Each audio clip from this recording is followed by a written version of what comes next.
Hey, welcome back. In this video, I'm gonna give you 3 quick SEO tips to improve your e-commerce site. Before we get started, make sure you subscribe to our YouTube channel by pressing the subscribe button and the notification icon below. We upload videos every week.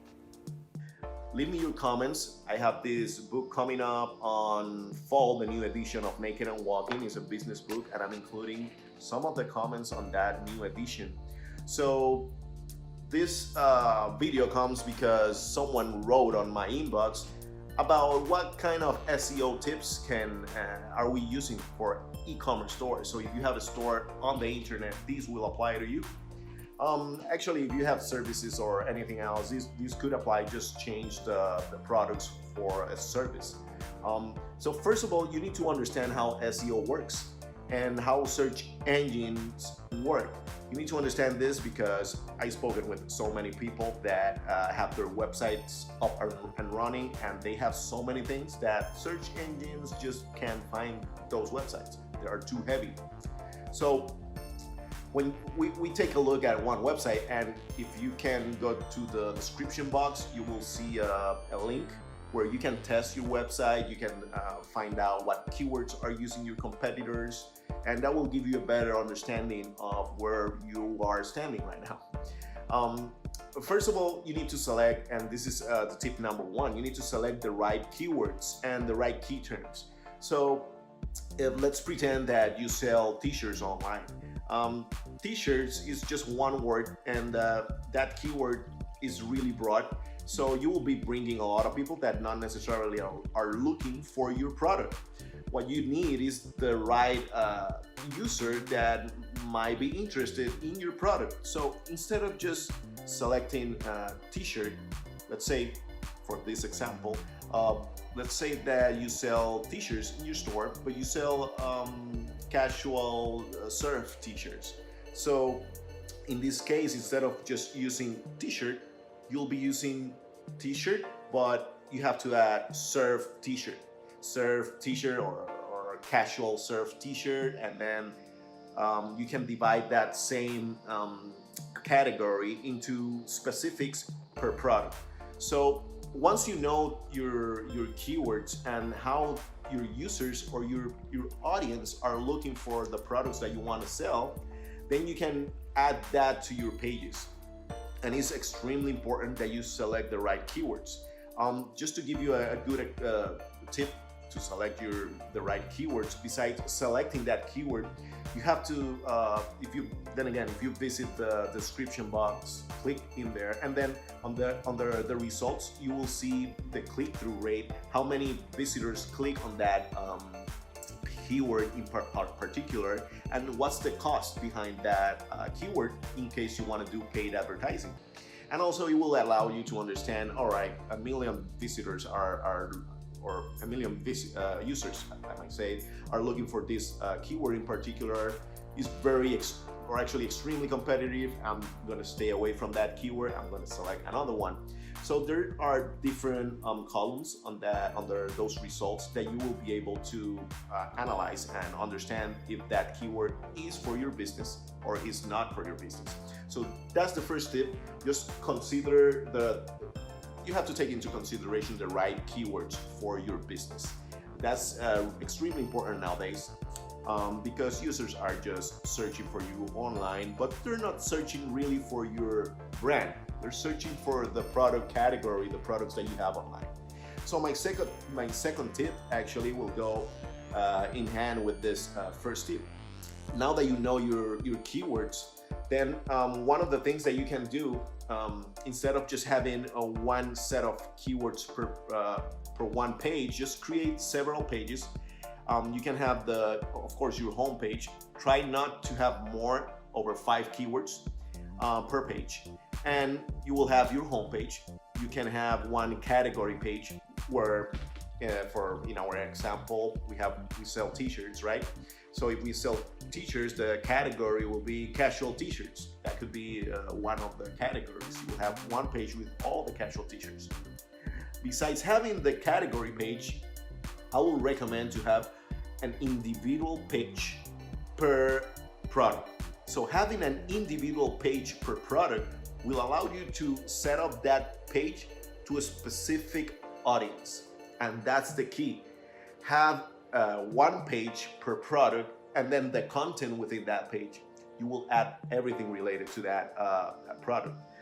Let's pretend we sell the t-shirts, right? So under that page, you will have the casual t-shirts page. But then if I like blue casual shirts, I will click on the blue, and then you might have one page specific for blue shirts. I mean, this is related to this example that we're talking about. So if I sell t-shirts, I will have the category page, the home page, and then one page per product.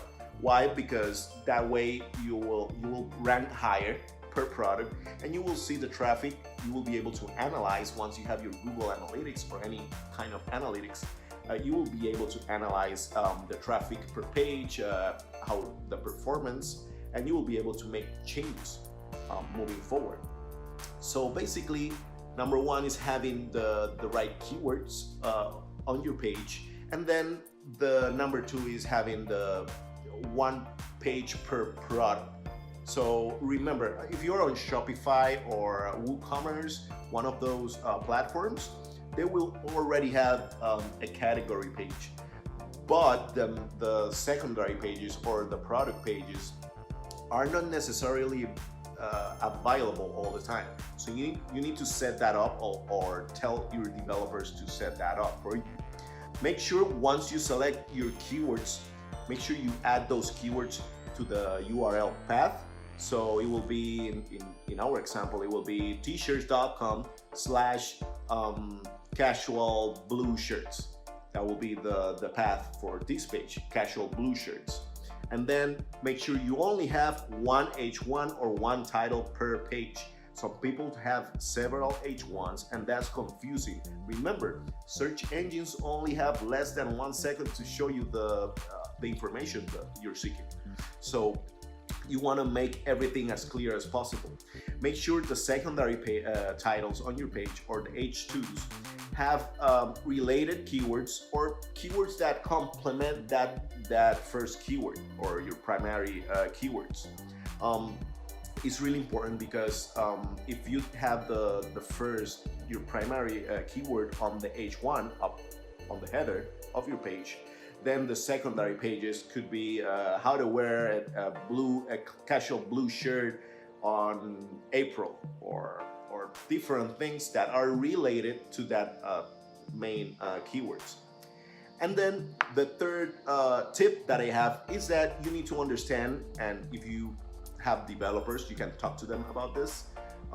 You need to understand what structured data means and how does that work. I'm gonna leave another link so you can read a little bit more about structured data. Structured data, remember, that's extremely important. So we've been talking about search engine and how fast they work. So if they have less than 1 second, you want to provide those search engine with valuable information right away. So once they have that information, and structured data goes on the opening of your code. So search engine take that into consideration now, especially here in 2020. So make sure your developers have included the right structured data with the category information, the user, or everything related to the page, and you will see that you will rank higher. I have another tip that this goes hand to hand with the structured data. If you are on WordPress or one of these CMS, you can use a plugin or an extension. It's about adding the right FAQs, or the frequent asked questions. If you have the right plugin, and I'm saying this because some people just have text on the website with some of the frequent asked questions per page. So having those on text is good, but you need to add the FAQs under the right structured data. Once you have your keywords selected and you analyze your content and you have the right keywords, make sure you only select one main keyword, The other keywords can be related to that main keyword. So you don't want to confuse the search engines. So once you have your keywords or the right key terms, then please add those keywords to all the content. Make sure you have all of that and relate it, and you add your structured data and your FAQs. Once you have all of this, your website will rank higher. So make sure that you add all of this information, and if you don't see immediate results, at least if you have paid advertising like Google Ads, or you're running a campaign, you will see your costs go down a little bit. One way to measure your SEO results is under your organic traffic on Google Analytics, but you will also see some results under your paid advertising, because once you have the right structure or SEO structure in your website, you will see your costs go down a little bit. This might take a while, but try to make sure all the content that you have in your site is related to your key terms and your keywords. And if you have to create a new page for a new product, then go ahead and do so. Try not to edit your page as much, unless say you have a blog page, and you can add those the most recent blog post. But try not to edit the H1s and the content a lot, because this will affect the results. Try to make sure you have the right structure in place, and then work from there. Make sure you leave your comments as well. Remember, I'm going to select some of the comments to add it on the new edition of Making and Walking. See you at the top.